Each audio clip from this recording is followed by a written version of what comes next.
Bonjour à tous, bonjour à toutes. Alors aujourd'hui, avec l'autorisation de de Audrey de la boutique Scrap for Love, qui m'a fait la commande spéciale de cet album, elle m'a autorisé à vous le filmer, même si c'est privé. Voilà. Donc j'ai fait un album, j'ai changé complètement d'univers. Je suis dans le vintage et tout est fabriqué maison.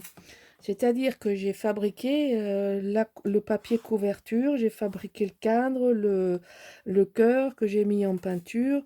Là, vous voyez, je sais pas si vous voyez là, c'est brillant. J'ai traité en dessous avec une poudre spéciale. Et ça, c'est fait sur la même idée que Michel avait fait l'album sur Harry Potter, je crois que c'était Wizarding, je sais pas quoi. Enfin voilà, donc là, on est dans un univers tout à fait particulier. Et c'est un vrai challenge parce que c'est la première fois que je le fais, ou ça se voit peut-être pas, mais c'est la première fois que je fais ça. J'aime bien les challenges. Et alors à l'intérieur, c'est une boîte à surprise. Parce que c'est un album médiéval, à tendance médiévale, un petit peu style grimoire, mais à l'intérieur, il y a des surprises. Alors, on va découvrir ensemble, mais c'est un vrai challenge parce que si je vous dis ce qu'il y a à l'intérieur, vous allez dire c'est pas possible de faire un album. Il y a personnages, 8 personnages de Disney cachés dans les 8 pages qui composent cet album. Et pour donner la cohérence, eh bien je l'ai travaillé comme comme un album. Alors bon, oui, c'est un album de mariage, ça n'en a pas l'air comme ça, mais c'est un album de mariage. Bon, il n'y a que les prénoms. Et c'est un album qui ressemble à un vieux grimoire et toutes les pages à l'extérieur sont dans l'idée du vieux grimoire. Mais alors la surprise est à l'intérieur, la surprise est énorme. Donc c'est Audrey de la boutique Scrap for Love qui m'a demandé un coup de main et elle m'a donné, donc oui, j'avais un plan et j'avais des choses précises. Elle m'a fourni tout le papier, évidemment. Après, moi, je lui ai fourni mon imagination. Tous les papiers sont découpés. Ça, c'est du papier que j'ai fabriqué. Voilà, c'est du parchemin fabriqué maison. En fait, vous prenez un papier, vous le froissez, ensuite vous l'étalez, et puis vous le vieillissez avec de l'encre. Voilà, c'est très simple à dire, mais c'est beaucoup plus compliqué à faire. Je peux vous dire que j'ai bien gambergé avant de trouver. Alors, ce sont des... Donc voilà, la première surprise, ici, on est chez Star Wars. Alors, vous voyez, quand on ouvre, on change de monde. Là, on est dans Star Wars. Donc, ce sont des collections téléchargées, imprimées, téléchargées, parce que c'est impossible à trouver en disponible. Donc, ben, c'est Scrap for Love qui s'en est chargé. Et chaque page, elle m'avait donné le thème. J'avais donc, si vous voulez, un fil conducteur et puis on dit ça, un cahier des charges. Ah, ça y est, je l'ai trouvé. J'avais un cahier des charges très précis et donc je n'avais plus que à exécuter et à suivre le fil conducteur, même si en le disant comme ça paraît simple, c'était très compliqué. Bon, j'y ai mis tout mon savoir et mon imagination. Et j'espère, enfin d'après les réactions, ça a l'air de beaucoup plaire. Alors là, on change d'univers. Donc là, on était chez Star Wars. Là, maintenant, ah, surprise, on va chez les pirates. Donc là, on arrive chez les pirates, pirates des Caraïbes. Donc, vous voyez, pirates des Caraïbes, avec des emplacements photos. Ici, pirates des Caraïbes. Là, on voit un peu mieux que c'est des pirates. Et, ah, on a Johnny Depp qui incarne le pirate des Caraïbes, hein. Je ne sais plus combien d'épisodes il y avait, mais quand on pense pirate des Caraïbes, on pense Johnny Depp. Voilà, donc là, les papiers étaient très faciles à travailler. Ceux-là, c'est ceux qui m'ont le moins chagriné. Ceux-là, c'était plus compliqué.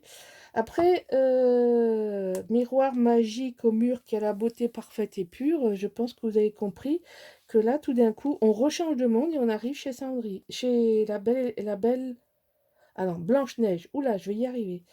Donc là, les papiers qu'elle m'a envoyés, elle a trouvé que ça. Mais bon, vous voyez, avec au moins une soixantaine de photos à chaque fois. Mais bon, j'essaye de travailler avec le peu de papier disponible et trouvé disponible.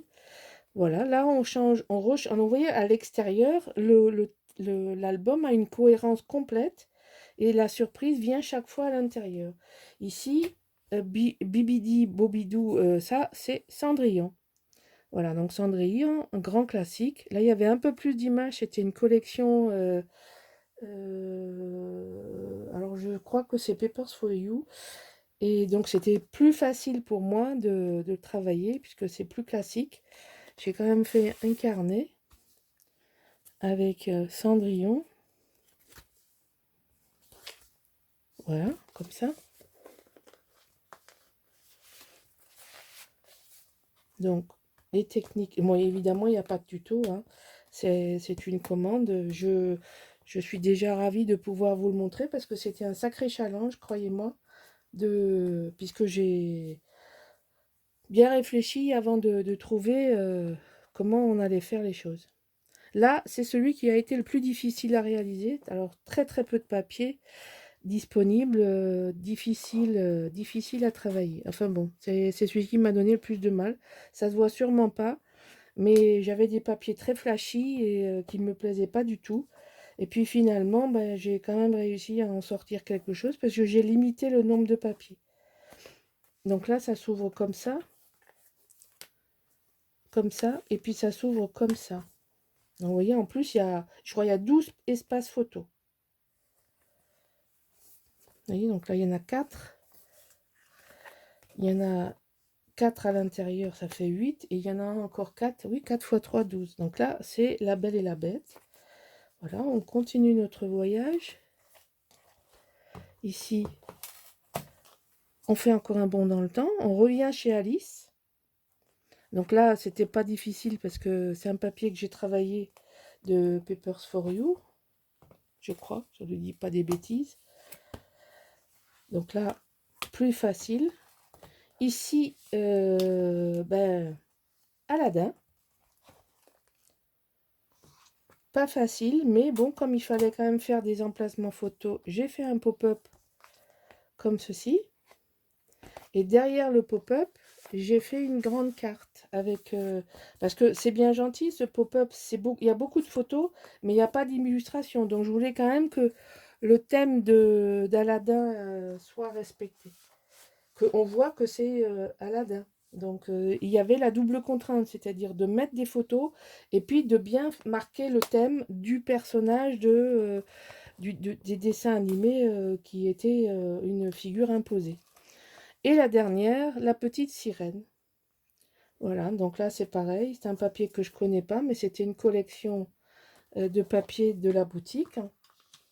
Donc j'ai essayé de tirer les photos les plus appropriées, enfin les photos, non je dis n'importe quoi, les papiers les plus appropriés, les plus significatifs pour rappeler la collection dans laquelle on est. Donc on voit la petite sirène et puis à la fin, comme on est quand même dans un album de mariage, rappeler que voilà, et à la fin ils vécurent heureux pour toujours. Alors voilà. Et donc vous voyez, c'est un beau bébé, bien charnu. Il y a plus de 60 photos sans avoir eu à travailler des espaces photos à l'intérieur.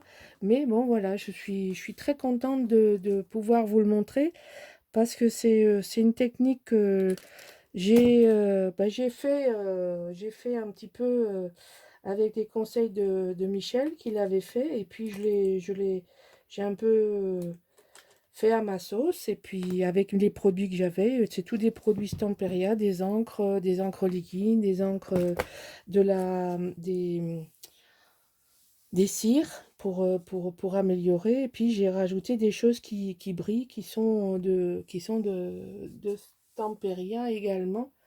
Alors, si je les ai pas trop loin, je vous les montre, mais je sais pas. Je les ai rangés. Donc, bon, ben, ce sera de toute façon, je vais vous faire, une vidéo un peu spéciale avec des techniques. Voilà. Bon, mais j'espère que ma présentation d'un album challenge spécial, et boîte à surprise, vous aura plu et je vous dis à bientôt. Au revoir.